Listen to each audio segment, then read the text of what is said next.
You know, the history of American missions is a story a lot of us think we have down pat. But what if I told you that a huge, foundational piece of that story has been almost completely left out of the history books? So let me ask you, when you think of that first ever American foreign missionary, who pops into your head? For a lot of people, it's going to be a name like Adoniram Judson, who went to Burma. Or maybe you think of William Carey, the guy often called the father of the modern missionary movement. They're the legends, right? Well, the history books tell a different story. The hidden truth is a man named George Liele. He was a formerly enslaved man who started his mission to Jamaica way back in 1782. And get this, that's a full 11 years before William Carey ever stepped foot in India. So who was this man? And how on earth did he go from being born into slavery to becoming America's actual first foreign missionary? Let's dig into his incredible journey. Okay, so here's the quick rundown of his early life. He was born into slavery around 1750. Then, in Georgia, he converted to Christianity in 1773. And his faith, his passion, it was so obvious that just 2 years later, he was ordained. Then comes this huge moment in 1778. His master, a Baptist deacon named Henry Sharp, freed him. And he didn't just free him, he freed him specifically so he could go preach.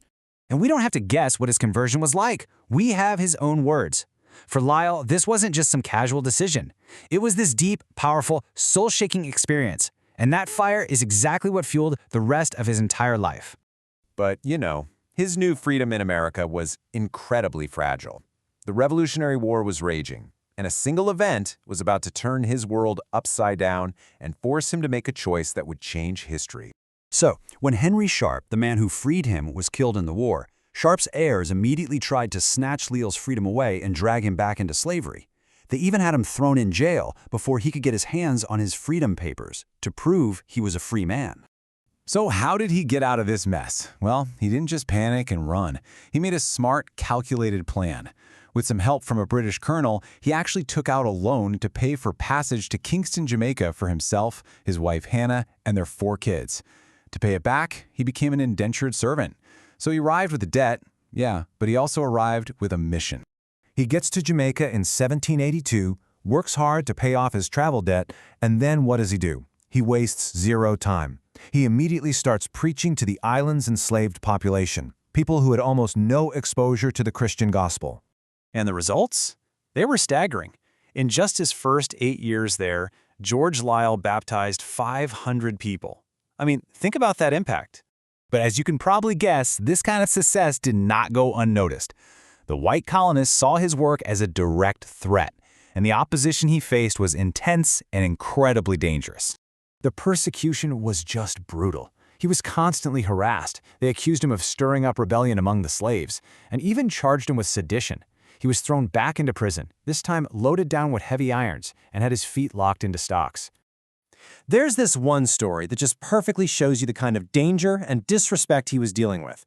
One day, he's about to serve communion, and this so-called gentleman literally rides his horse right into the chapel. He trots up to the pulpit and yells at Liele to serve his horse the sacrament. And Liele's response? It's just incredible. He calmly looks the guy in the eye and says, "No, sir, you are not fit yourself to receive it." Just imagine the courage, the cool-headedness to say that in the face of such a profane threat. The man was so stunned, he just turned his horse and rode out. So after all that, what was the lasting impact of this one man's incredible faith? Well, it was so much more than a few hundred converts. George Liele sparked a spiritual fire that would transform an entire nation, and then the world. You just have to look at the numbers. In 1814, there were about 8,000 Baptists on the island of Jamaica. But by 1832, that number had exploded to over 20,000. That is a direct result of the seeds that George Liele planted all those years before. And his work went way beyond just the spiritual. Historians point out that his ministry was a major influence in the push to abolish slavery in Jamaica. See, he wasn't just preaching a gospel about the next life. He was bringing a message of dignity and deliverance that helped free people in this one. But his legacy didn't even stop in Jamaica. He poured into his converts, training them to become missionaries too. The people he influenced went on to plant churches back in Savannah, Georgia, up in Nova Scotia, and even all the way across the Atlantic in Sierra Leone, Africa. He didn't just build the church, he launched a global movement.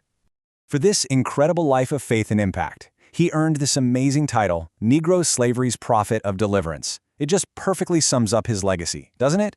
Bringing spiritual salvation while also paving the way for physical freedom. And all of this brings us right back to that first big question. The history is clear. George Liele was an absolute trailblazer. So why has his story been so widely forgotten while we celebrate others?